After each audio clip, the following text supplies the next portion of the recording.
Bismillahirrahmanirrahim. Assalamualaikum warahmatullahi wabarakatuh. Perkenalkan, nama saya Alia Mutia dari Akuntansi 20A Universitas Muhammadiyah Makassar, Prodi Akuntansi. Jadi di video kali ini saya akan memenuhi tugas dari mata kuliah Analisis Laporan Keuangan yang dimana ditugaskan untuk menganalisa 10 artikel jurnal, 5 diantara jurnal internasional dan 5 diantaranya jurnal nasional. Baik, langsung saja kita mengarah ke jurnal nasional terlebih dahulu. Untuk jurnal yang pertama itu berjudul Pengaruh Jumlah Anggota, Jumlah Simpanan, Jumlah Pinjaman, dan Jumlah Modal Kerja terhadap Sisa Hasil Usaha atau SHU Koperasi Simpan Pinjam KSP di Kabupaten Badung, Provinsi Bali. Jadi untuk penulis dan tahunnya itu ada Nimade Taman Ayub dan Nimade Suyana Utama pada tahun 2013. Kemudian untuk variabel penelitian, untuk penelitian ini menggunakan penelitian kuantitatif dan kualitatif, yang dimana ada variabel terkait yang pengaruh-pengaruh terhadap sisa hasil usaha koperasi simpan pinjam, kemudian variabel bebas, jumlah anggota, jumlah simpanan, jumlah pinjaman, dan jumlah modal kerja pada Koperasi Simpan Pinjam Kabupaten Badung di Bali. Kemudian metode penelitian ini menggunakan metode penelitian komparatif, yaitu suatu penelitian bersifat membandingkan jumlah anggota, jumlah simpanan anggota, jumlah pinjaman anggota, dan jumlah modal kerja. Kemudian untuk skala pengukuran dari jurnal ini yaitu skala rasio dengan menggunakan model analisis regresi berganda bertujuan untuk memprediksi kekuatan pengaruh seberapa variabel independen terhadap variabel dependen. Dalam penelitian ini menggunakan tingkat signifikansi 0,05 atau 5%. Untuk hasil penelitian ini menegaskan bahwa usaha koperasi simpan pinjam di Kabupaten Badung memiliki kekuatan yang merupakan karakteristik yang bersifat khas seperti yang dikemukakan oleh Baswir pada tahun 2000, yaitu dari, oleh, dan untuk anggota. Penelitian ini secara simultan berpengaruh secara signifikan terhadap sisa hasil usaha KUD Turen dengan nilai koefisien determinasi sebesar 87,4%. Maka untuk variabel jumlah anggota, jumlah simpanan, jumlah pinjaman, dan jumlah modal kerja secara simultan berpengaruh signifikan terhadap sisa hasil usaha koperasi simpan pinjam di Kabupaten Badung, Provinsi Bali. Untuk variabel jumlah anggota, jumlah modal kerja secara parsial berpengaruh positif dan signifikan terhadap sisa hasil usaha koperasi simpan pinjam di Kabupaten Badung, Provinsi Bali. Sedangkan variabel jumlah simpanan dan jumlah pinjaman tidak berpengaruh. Untuk variabel jumlah modal kerja berpengaruh paling dominan terhadap sisa hasil usaha koperasi simpan pinjam di Kabupaten Badung, Provinsi Bali. Kemudian untuk jurnal yang kedua itu berjudul Pengaruh Penggunaan Modal Kerja Terhadap Profitabilitas pada UMKM di Kecamatan Masamba. Untuk penulis dan tahunnya itu Halidah tahun 2022. Untuk variabel penelitian itu penelitian kuantitatif, yang dimana variabel terikatnya pengaruh penggunaan modal kerja terhadap profitabilitas pada UMKM, dan variabel bebas yaitu modal kerja pada profitabilitas atau laporan keuangan UMKM di Kecamatan Masamba tahun 2017 sampai dengan 2021. Untuk metode penelitian ini adalah data kuantitatif. Kuantitatif digunakan untuk meneliti populasi atau sampel dengan menggunakan alat ukur atau instrumen penelitian. Analisa data bersifat kuantitatif atau statistik dengan tujuan menguji hipotesis yang telah dibuat. Dalam penelitian ini berlandaskan pada data panel berupa data time series dan data cross section. Dan untuk skala pengukurannya itu menggunakan skala rasio. Dan hasil penelitian ini signifikan sebesar 0,001, yang berarti perputaran modal kerja berpengaruh signifikan terhadap profitabilitas. Nilai koefisien regresi perputaran modal kerja menunjukkan hubungan positif antara perputaran modal kerja dengan profitabilitas yang diukur dengan ROA. Artinya, jika modal kerja berputar sebanyak 1 kali, maka akan menambah profitabilitas sebesar 1063,6% yang dimiliki pemilik UMKM. Untuk kelemahan penelitian ini sebaiknya menambahkan dan mempertimbangkan penggunaan variabel lain di luar penelitian. Kemudian langsung saja ke jurnal ketiga, yaitu analisis pengaruh inflasi dan suku bunga BI terhadap kinerja keuangan PT Bank Mandiri Tbk berdasarkan rasio keuangan. Untuk penulis dan tahunnya yaitu Neni Supriyanti pada tahun 2009. Variabel penelitiannya itu dalam penelitian ini digunakan metode regresi linear berganda dengan menetapkan variabel terikat, yaitu return of asset atau ROA, return on equity atau ROE, dan net interest margin atau NIM, dan variabel bebas yaitu tingkat inflasi dan suku bunga. Untuk metode penelitian ini digunakan dalam yaitu analisa regresi linear berganda. Metode tersebut digunakan untuk meramalkan pengaruh dari suatu variabel terikat atau rasio keuangan bank berdasarkan variabel bebas, inflasi, dan suku bunga. Untuk skala pengukuran yaitu skala rasio. Untuk hasil penelitian itu, berdasarkan hasil penelitian tersebut diperoleh hasil bahwa setiap variabel independen, inflasi, dan suku bunga mampu memberikan pengaruhnya untuk menjelaskan variabel dependen, ROA, ROE, dan NIM dengan baik. Pada dasarnya, inflasi dan tingkat suku bunga BI tidak berpengaruh secara signifikan terhadap kinerja keuangan PT Bank Mandiri Tbk. Untuk jurnal keempat yaitu berjudul Pengaruh Spirit tingkat suku bunga dan rasio keuangan terhadap penyaluran kredit UMKM pada Bank Umum di Indonesia. Untuk penulis dan tahun yaitu Adriani, Caroline Barros, dan Maria Lu pada tahun 2021. Untuk variabel penelitian yaitu ada menggunakan variabel independen dan variabel dependen. Untuk metode penelitian,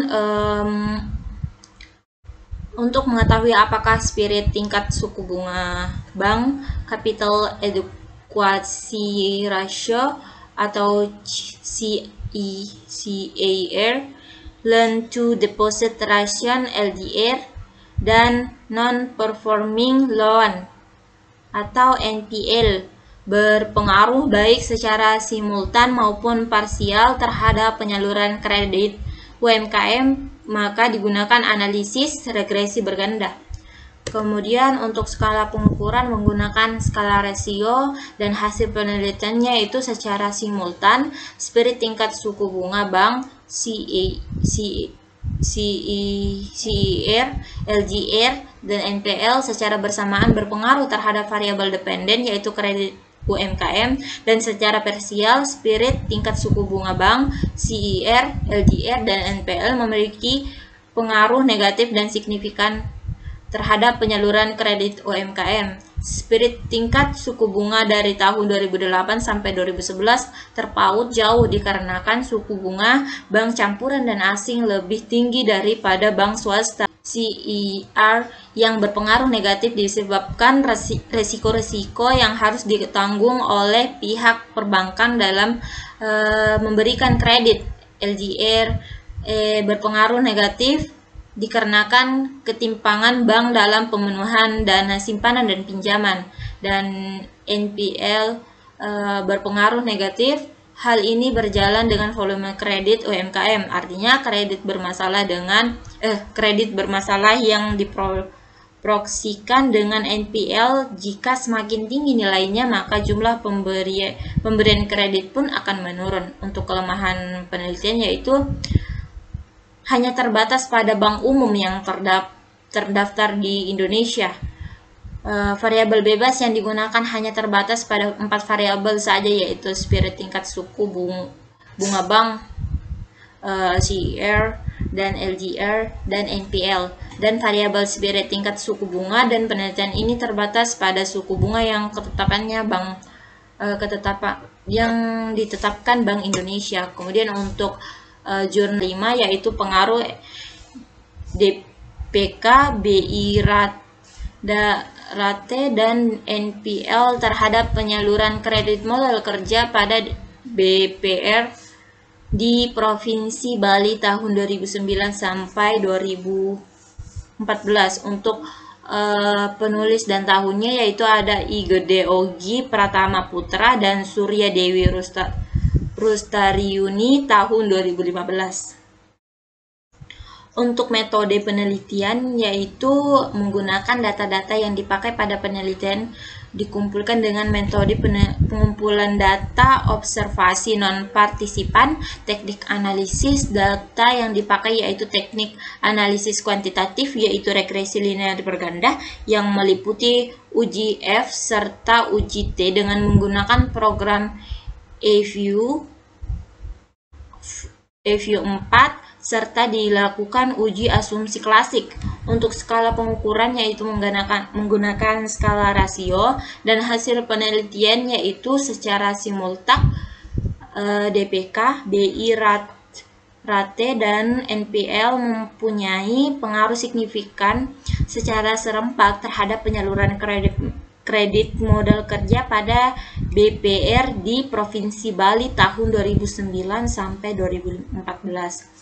Untuk secara parsial, DPK, BI rate, dan NPL memiliki pengaruh signifikan serta positif terhadap penyaluran kredit modal kerja pada BPR di Provinsi Bali tahun 2009 sampai dengan tahun 2014. Kemudian untuk jurnal internasional yaitu ada yang pertama ada artinya di sini untuk jurnalnya yaitu hubungan antara tingkat efisiensi pengelolaan modal kerja dan pengambilan total aset dan IC.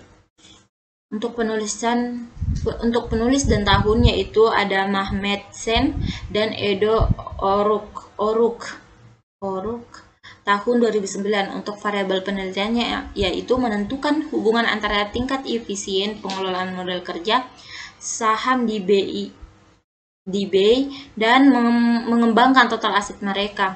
Untuk metode penelitian yaitu dalam model 1 kami menggunakan pengembalian total aset dan siklus konversi kas, rasio lancar, dan modal kerja bersih sebagai persentase dari aset. Untuk model 2 peneliti mencoba menangani unsur-unsur di periode piutang, periode persediaan, dan periode hutang. Dari temuan tentang waktu siklus aktif dalam model 1 untuk skala pengukurannya yang menggunakan skala rasio. Dan hasil penelitian ini yaitu fakta bahwa penjualan perusahaan menurun dan arus kas melambat dalam krisis global ini menekankan pentingnya manajemen modal kerja untuk mekanisme pengambilan keputusan keuangan, sementara ketidakjelasan untuk masa depan menjauhkan perusahaan dari investasi modal yang stabil. Satu-satunya area intervensi kemungkinan besar adalah kelompok aset yang disebut modal kerja dalam hal meningkatkan dan mempertahankan profitabilitas atau menginvestasi. Penurunan aplikasi baru serta aplikasi tradisional harus dikembangkan untuk mempersingkat siklus konversi kas. Selain itu, akan mungkin untuk mempertahankan sumber daya modal yang dialokasikan untuk modal kerja pada tingkat minimum dengan meningkatkan sumber jangka pendek. Dalam penelitian ini disimpulkan bahwa direktur keuangan berpengaruh positif terhadap profitabilitas perusahaan melalui peningkatan efisiensi dalam pengelolaan kelompok aset ini. Untuk jurnal kedua artinya yaitu manajemen modal kerja dan kinerja perusahaan, referensi khusus untuk perusahaan manufaktur di Nairobi Securities Exchange. Untuk penulisan dan tahunnya itu ada Omesa N. Wesley, ada Maniagi G. Musiega, dan Dr. Musiega Douglas dan Makori G. Atika pada tahun 2013. Untuk variabel penelitiannya yaitu menggunakan variabel independen, variabel kontrol, dan variabel tak bebas. Dan untuk metode penelitian, metode analisis data untuk mendapatkan hasil penelitian yang handal digunakan dua metode, yaitu analisis komponen utama dan analisis regresi berganda. Untuk skala pengukurannya yaitu menggunakan skala rasio. Untuk hasil penelitiannya yaitu dari hasil menggunakan PAC dan regresi berganda, nilai T dari tabel menunjukkan bahwa modal kerja produksi CCC, ACP, dan variabel kontrol CLTI dan CLTI, NSCA, dan VATA signifikan pada tingkat kepercayaan 95% terhadap kinerja yang diukur dengan ROE. Hal ini mengidentifikasikan bahwa CCC dan ACP merupakan proksi penentu utama modal kerja yang menentukan kinerja perusahaan manufaktur di NSCA. Variabel kontrol CLTA, NSCA, dan VATA juga mempengaruhi kinerja perusahaan, sehingga faktor-faktor di atas sangat penting bagi manajer dan investor sebagai pertimbangan kinerja perusahaan. Kemudian untuk jurnal ketiga yaitu profitabilitas dan manajemen modal kerja, untuk modal kerja kasus Yordania. Untuk penulis dan tahunnya yaitu ada Dr. Tahir E. Kadumi dan Dr. Imad Z. Ramadan pada tahun 2012. Untuk variabel penelitiannya yaitu ada notasi, ukuran, dan efek yang diharapkan berdasarkan literatur. Studi ini menggunakan analisis deret waktu dan ekonometrik, menggunakan data panel yang tidak seimbang dari 49 perusahaan industri Yordania selama periode 2005 sampai dengan 2009. Metode penelitiannya yaitu mendapatkan hasil penelitian yang handal digunakan dua metode, yaitu analisis komponen utama dan analisis regresi berganda. Untuk skala pengukuran yaitu skala rasio. Kemudian untuk hasil penelitian yaitu ditemukan secara signifikan konsisten dengan pandangan teori modal kerja tradisional. Hasilnya menunjukkan bahwa manajemen modal kerja dan kinerja berkorelasi positif. Hasil regresi juga menyimpulkan bahwa perusahaan industri Yordania mengikuti kebijakan investasi konservatif dan kebijakan pembiayaan yang kurang agresif dalam modal kerja, dan pengelolaan modal kerja yang efisien dapat menambah nilai kekayaan pemegang saham. Untuk kelemahannya yaitu pengaruh WCM terhadap kinerja perusahaan industri Yordania diuji dengan regresi data panel. Regresi data panel yang digunakan memiliki beberapa manfaat relatif terhadap data cross-seksional. Rata-rata periode seperti peningkatan daratan kebebasan perkiraan yang lebih tepat karena keuntungan efisien yang dibawa oleh ketersediaan sejumlah besar pengamatan dan mengurangi masalah kolinialitas. Untuk jurnal keempat yaitu pengaruh komponen pengelolaan model kerja terhadap profitabilitas perusahaan atau survei tentang perusahaan tercatat di Kenya. Untuk penulis dan tahun yaitu ada David M. Matufa tahun 2010. Variabel penelitiannya itu data untuk penelitian ini dikumpulkan dari perusahaan yang terdaftar di NCA untuk periode 1993 sampai 2008. Untuk metode penelitiannya itu rasio laba, operasi bersih yang diperoleh sebagai penjualan, biaya penyusupan penjualan, dan amortisasi atau total aset-aset keuangan. Variabilitas diperoleh dengan menghitung standar deviasi laba operasi bersih selama periode 1993 sampai 2008. Untuk skala pengukuran itu menggunakan skala rasio. Untuk hasil penelitian, manajemen perusahaan dapat menciptakan nilai bagi pemegang saham mereka dengan mengurangi jumlah piutang. Manajemen juga dapat menciptakan nilai bagi pemegang saham mereka dengan meningkatkan persediaan ke tingkat yang wajar. Firms juga bisa memakan waktu lama untuk membayar kreditur mereka sebanyak mungkin karena tidak memaksakan hubungan mereka dengan para kreditur ini. Firms mampu memperoleh keunggulan kompetitif yang kelanjutannya dengan cara yang efektif dan pemanfaat sumber daya organisasi secara efisien melalui pengurangan hati-hati siklus konversi kata ke minimumnya. Dengan demikian, profitabilitas perubahan adalah diharapkan meningkat.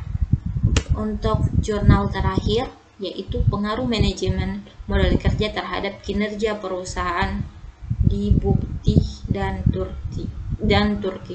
Untuk penulis dan tahunnya itu Gamze Viral, Ahmed Gökhan Sokmen, dan Emin Hüseyin Cetenak.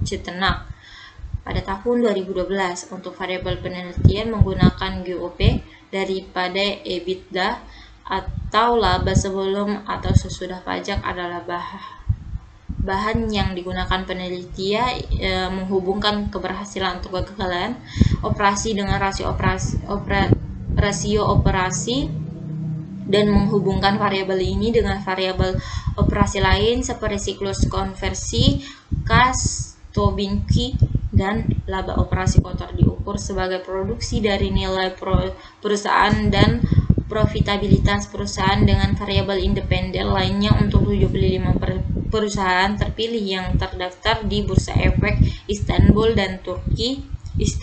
di Turki untuk periode 2002 sampai dengan 2009. Untuk metode penelitian, data yang digunakan dalam penelitian ini diperoleh dari laporan keuangan perusahaan yang terdaftar di Bursa Efek Istanbul periode 2002 sampai dengan 2009. Dalam sampel terdapat 75 perusahaan manufaktur yang diekspos pada 600 total observasi, dan dalam skala pengukurannya menggunakan skala rasio. Untuk hasil penelitian itu sendiri, ada hubungan yang signifikan antara manajemen model kerja dan kinerja perusahaan.